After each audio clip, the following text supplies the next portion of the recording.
भारत रूस संबंध परस्पर विश्वास, सम्मान और वैश्विक संतुलन के आधार पर निरंतर हो रहे हैं सुदृढ़। अंजलि सिंह। हिंदुस्तान संदेश से हिमांशु राय की रिपोर्ट। गाजीपुर स्नातकोत्तर महाविद्यालय में पूर्व शोध प्रबंध प्रस्तुत संगोष्ठी का आयोजन किया गया। संगोष्ठी महाविद्यालय के अनुसंधान एवं विकास प्रकोष्ठ तथा विभागीय शोध समिति के तत्वावधान में सेमिनार हॉल में संपन्न हुई। महाविद्यालय के प्राध्यापक, शोधार्थी व छात्र छात्राएं उपस्थित रहे। संगोष्ठी में कला संकाय के राजनीति विज्ञान विभाग के शोधार्थिनी अंजलि सिंह ने अपने शोध शीर्षक सोवियत संघ के विघटन के बाद भारत रूस के संबंधों का अध्ययन 2010 से वर्तमान तक नामक विषय पर अपना शोध प्रबंध व उसकी विषय वस्तु प्रस्तुत करते हुए कहा कि सोवियत संघ के विघटन के बाद भारत और रूस के संबंधों में प्रारंभिक अस्थिरता के पश्चात एक नया संतुलन स्थापित हुआ। 2010 के बाद दोनों देशों ने पारंपरिक मित्रता को बनाए रखते हुए संबंधों को बहुआयामी स्वरूप दिया। यह काल भारत रूस के बीच रक्षा, ऊर्जा, परमाणु सहयोग, विज्ञान, तकनीक और कूटनीति के क्षेत्र में उल्लेखनीय प्रगति का साक्षी रहा। रक्षा सहयोग इस साझेदारी का प्रमुख स्तंभ बना रहा।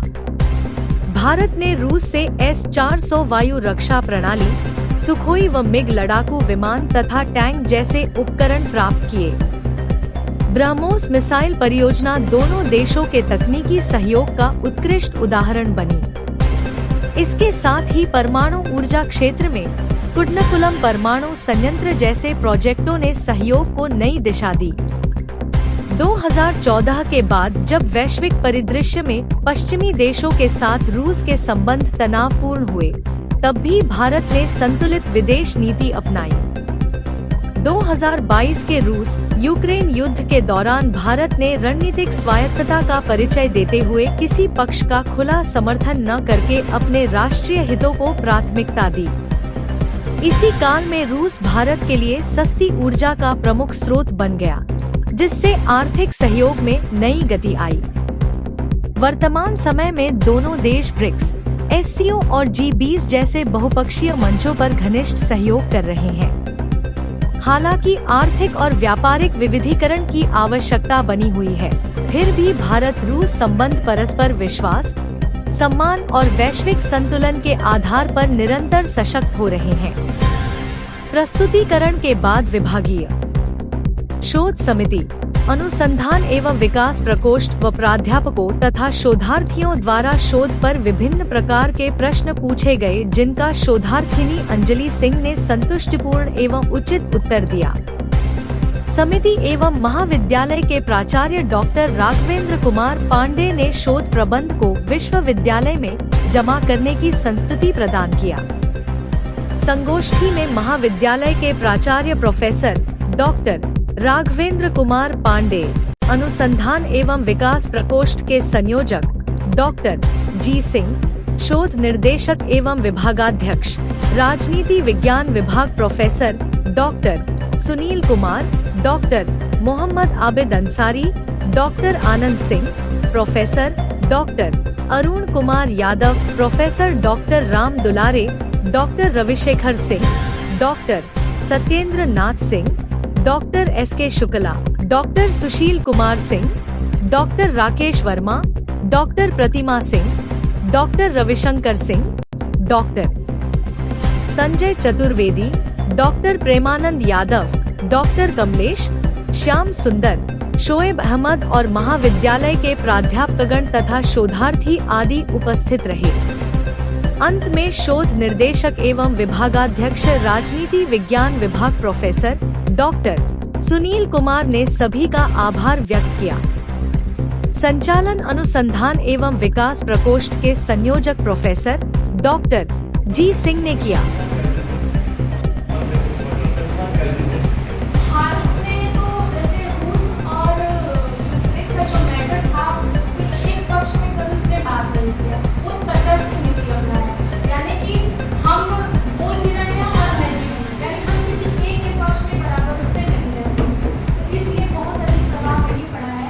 Well,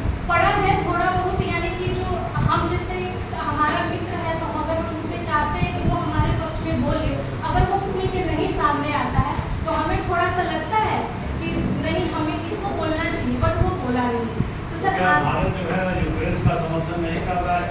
वो तटस्थ है। तटस्थ है। हाँ, वो तटस्थ है सर। ना तो वो यूक्रेन को खुल के कर रहा है, लेकिन सर अमेरिका करता है। अमेरिका कर रहा है खुल के।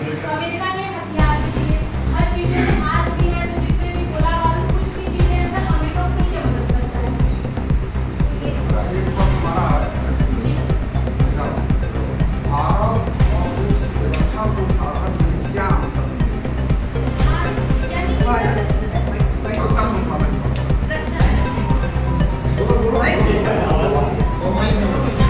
बोलिएगा बोलो सुन ली प्रश्न